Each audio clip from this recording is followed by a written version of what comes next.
Welcome into another edition of Locked On Nationals. I'm your host, Ryan Clary. You can follow me on Twitter at RyanClary11, as well as the Nationals Twitter, LO_Nationals on Twitter. Today's show, I'm going to be getting into a season breakdown of young star shortstop CJ Abrams, who we have acquired from the Padres in a deal with Juan Soto in the middle of the year.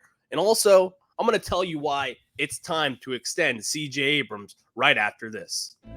You are Locked On Nationals, your daily Washington Nationals podcast, part of the Locked On Podcast Network, your team every day.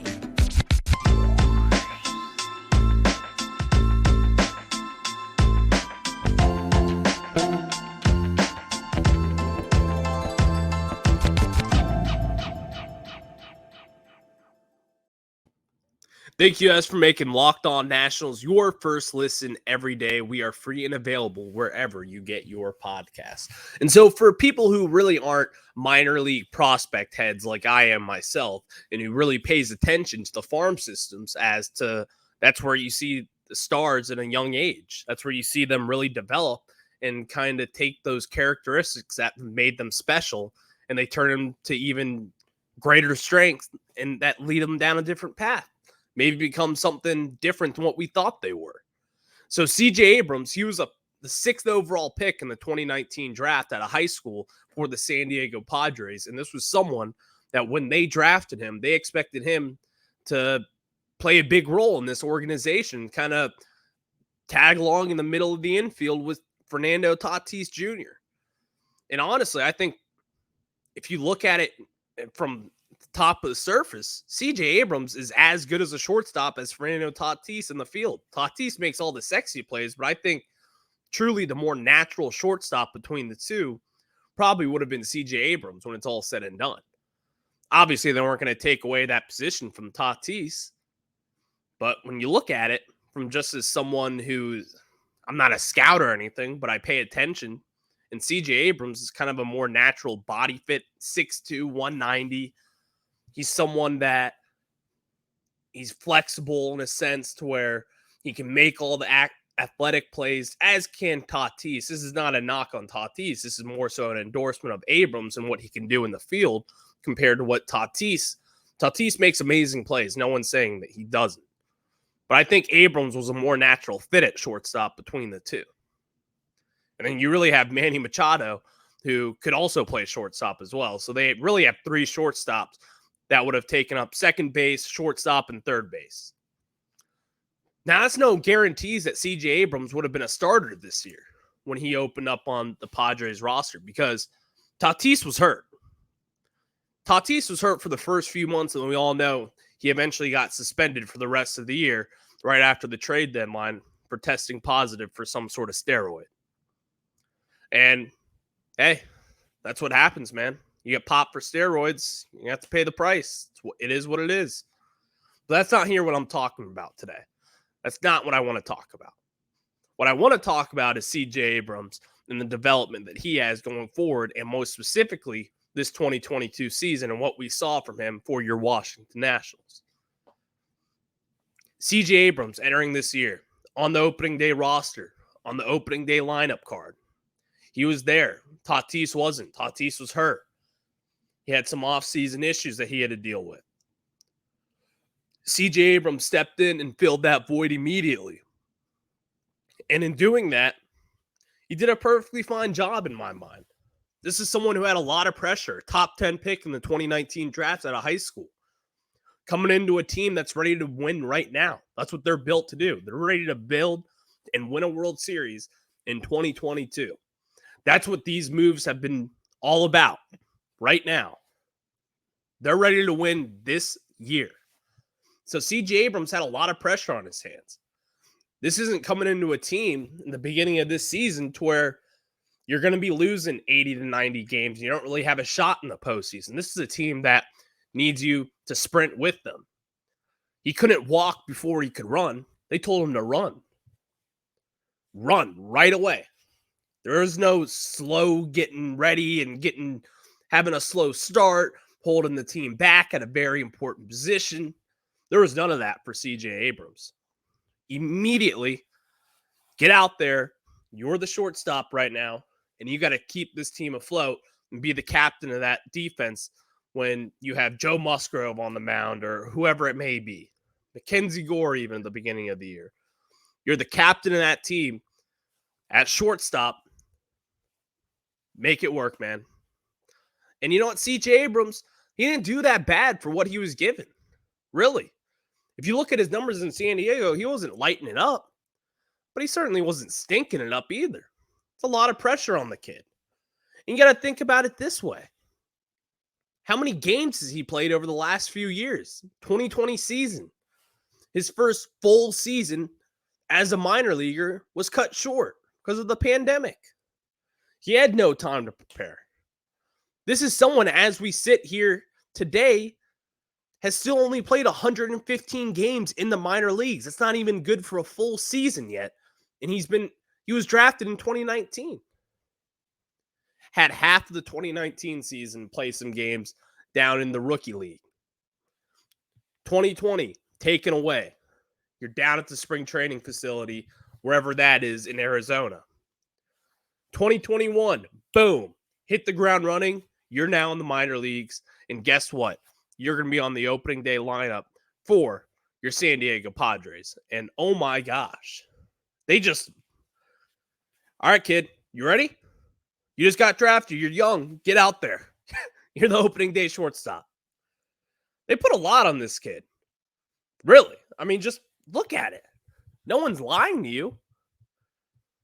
They told this kid to replace Fernando Tatis Jr., one of the MVP candidates heading into this year. Last year as well.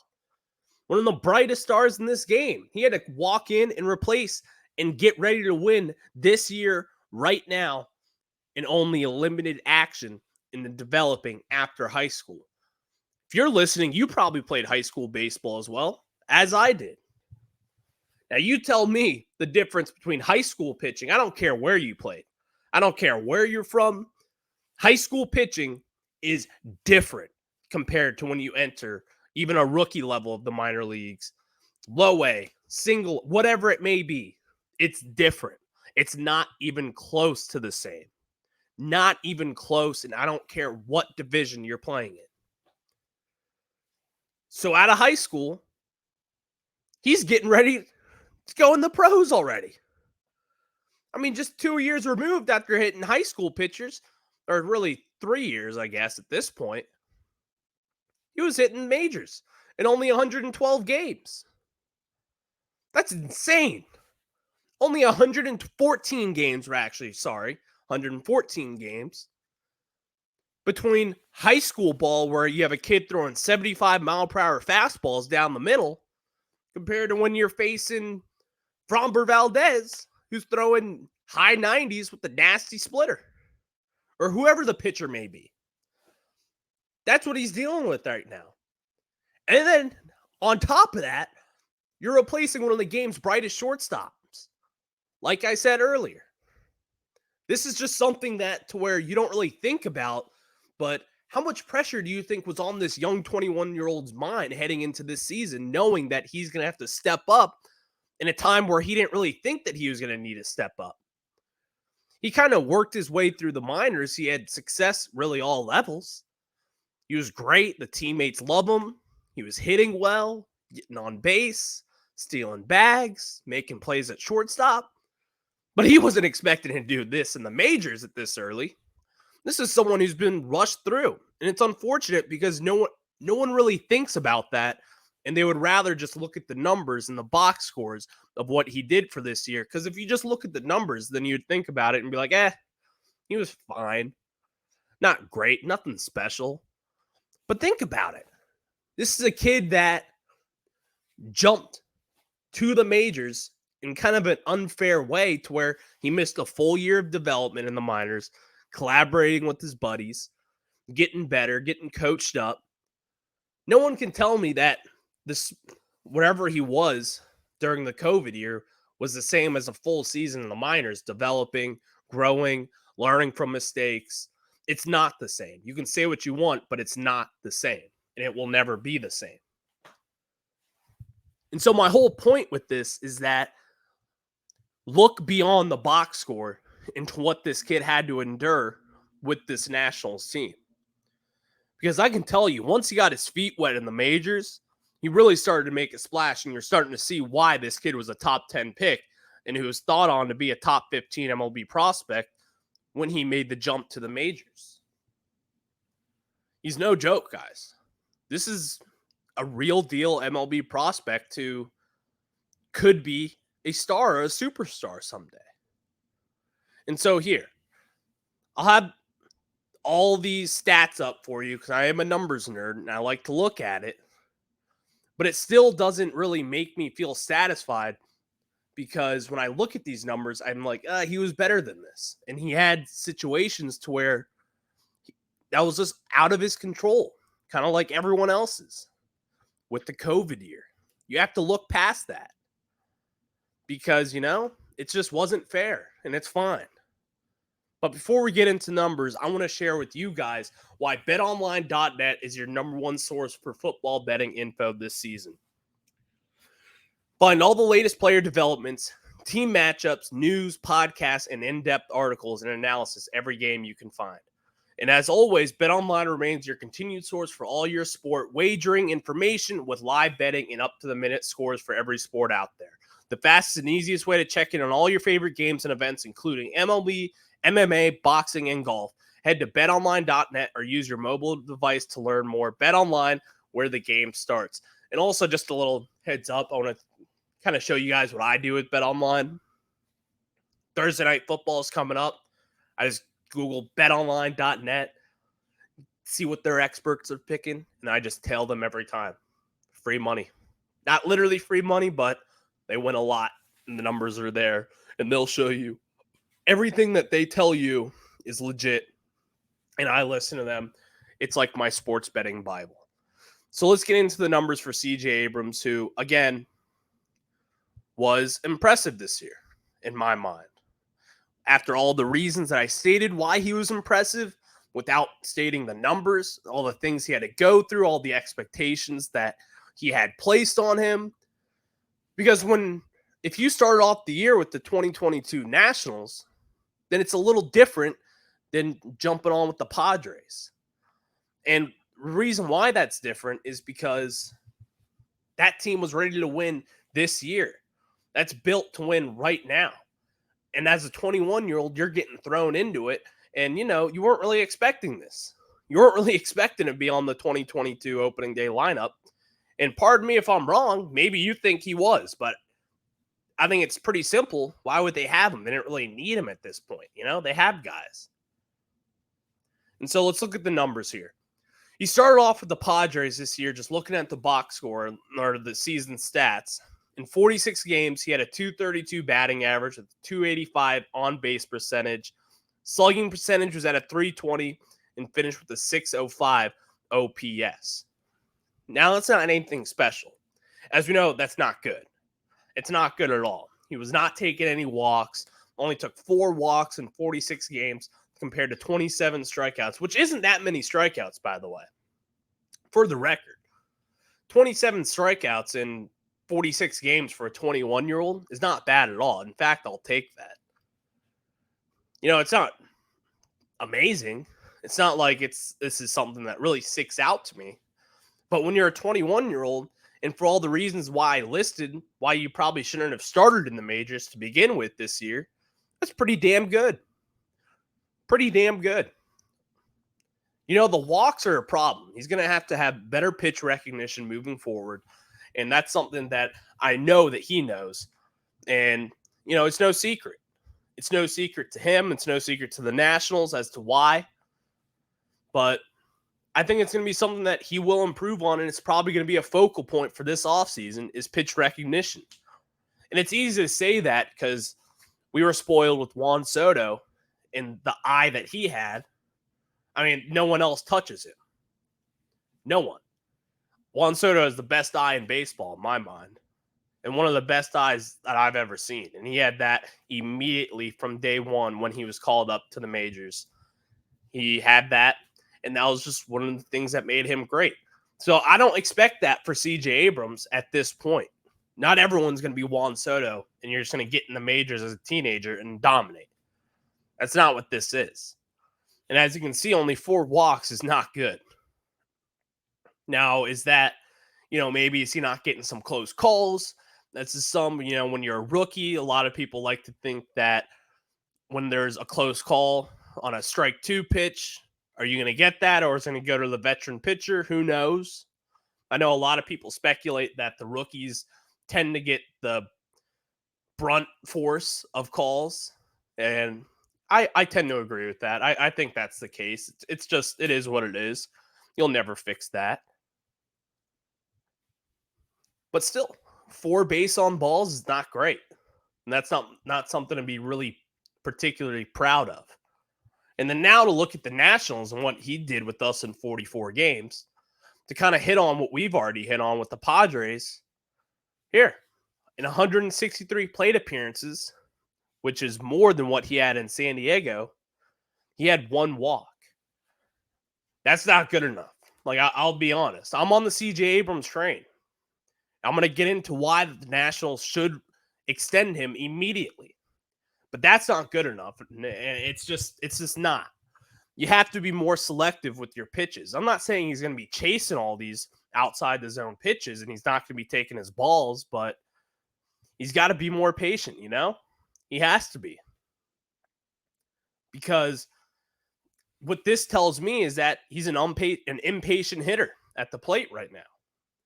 He's not waiting for his pitches. He's not going to wait for that 93-mile-per-hour fastball in the zone to where he could pull it the other way.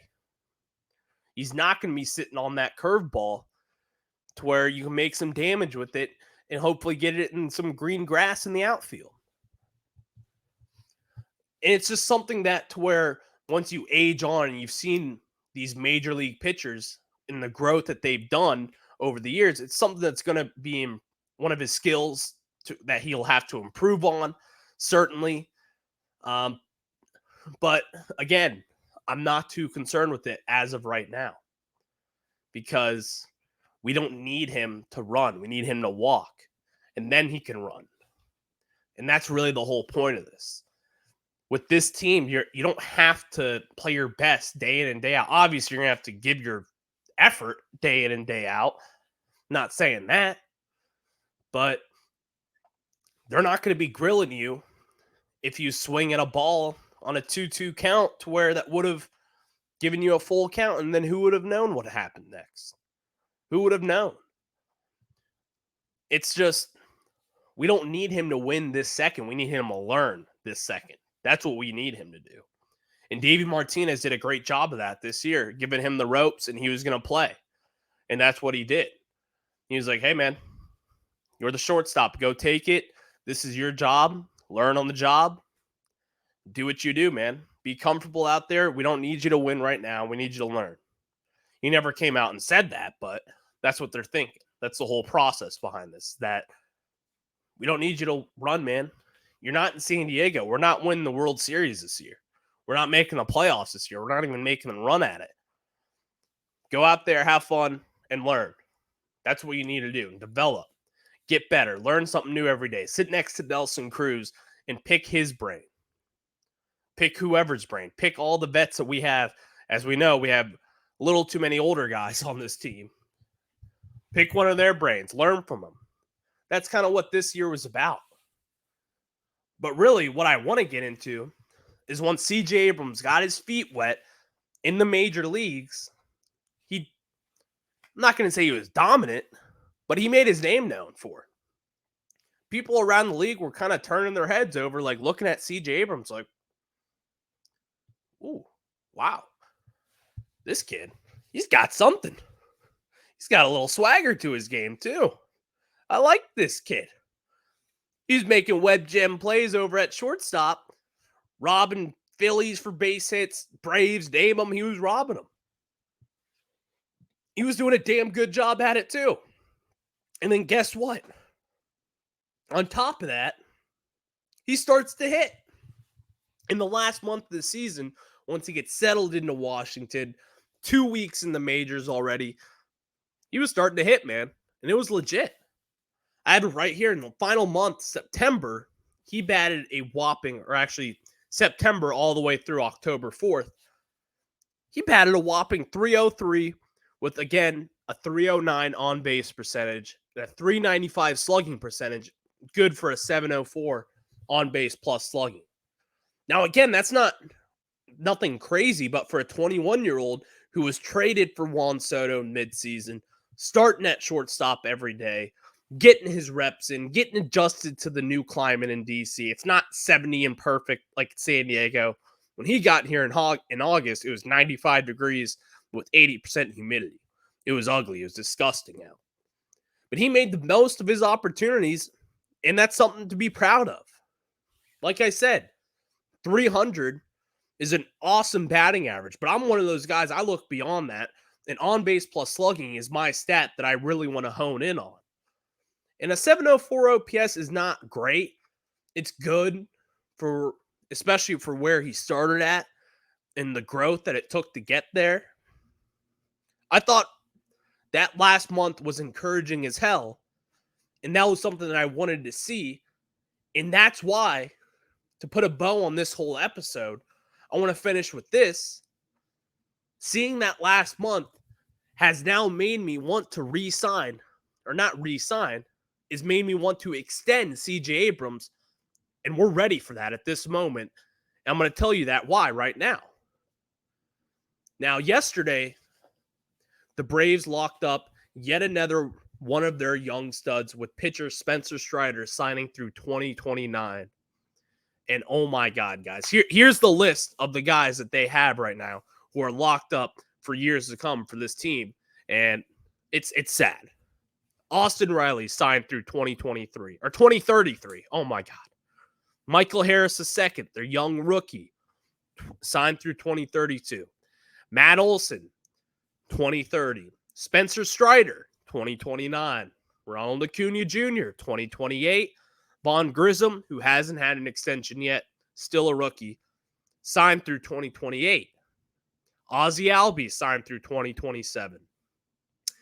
William Contreras signed through 2027. And Kyle Wright through 2026. This year, they've extended Michael Harris II, who's a rookie, who's been lights out. I'm assuming you already know the kid. He's going to be a problem down the line, and I'm not looking forward to that. Austin Riley, one of their top picks, one of their top prospects going back a few years ago, extended him on a team-friendly deal as well that goes through 2033. Matt Olson, when they traded for him to replace Freddie Freeman, gave him an extension. Ozzie Albies, Ronald Acuna, you all know when they did that after their high-flying rookie seasons, they gave him that extension. And then I think the most intriguing player on this list is Vaughn Grissom, because he's going to be the shortstop once Dansby Swanson leaves, and he's going to be even better than Dansby Swanson, and he was the 11th round pick in the draft. And all this, why I want to say it, is that this is what smart organizations do. This is why the Braves have extended their championship window all the way in through 2030. And they still have guys coming up. They've proven it. Michael Harris, Vaughn Grissom. Those two guys who, in my opinion, are two of the brightest young spots in this game right now, all weren't first or second round picks. These were later in the draft guys that they developed on their own. That was their own lottery ticket. They turned it in. They got their numbers back, and they won. They won on both those guys, and they got to extend them. And we need to get ahead of that ball now, because in D.C., we know players, all they want to do is leave Washington, D.C., and I don't want that to happen with CJ Abrams. CJ Abrams, for those who know, is not a Scott Boras client, like with Anthony Rendon, Steven Strasburg, Max Scherzer, Bryce Harper. All those guys are Scott Boras clients, and we all know what the end goal is for them, and that is to reach free agency. Not CJ Abrams. CJ Abrams was a Rock Nation sports guy. I don't really know too much history on that, but in baseball, in the circles around baseball, we all know that if you're a Scott Boras guy, you're not going to get the extension before free agency. You're going to go to free agency, and then you're going to kick the tires on the market, and then you're going to get the best deal out there possible. And that's just the way it goes. But if you're not a Boras client, then guess what? It's open season on you, man. And this, in my opinion, this is a lot of pressure on the front office because Nationals fans know that Abrams is not a Boras client and that the door is open to extend him this offseason. And if they were not to kick the tires on it, I think everyone should be fired from their jobs. I'm not saying they're not going to, or I'm not saying they will, but at this point, you have to. And for CJ Abrams' sakes, who knows? I'm going to kind of counterpoint here from the point I'm ultimately making, which is to re-sign or to extend CJ Abrams. Does he want to stay here at this point? I'm sure he liked it here from the few months he was here. Sure, it was fine. Nationals fans treated him well. DC is a nice place. Navy Yard's a nice area to walk around, take your girlfriend around, take your buddies, live there, whatever it is. It's a nice place. People like it. I like it. But when you lose the most games in baseball, I'm sure it's going to make it a little tougher to sell someone on a team that lost as many games as the 2022 Nationals did. What would make him want to re-sign here? What tells CJ Abrams that, you just traded away Juan Soto, who's one of the greatest players, or who could be one of the greatest players to ever grace this game. You just traded him away. Are you serious about winning? Are you? I don't know. Maybe he asked himself that because it's a real question to be asked. Now, I'm not saying that money is everything when it comes to baseball because you still got to pick the talent. You still got to have them play for 162 games. And they'll still be healthy for October and make a difference when that time comes.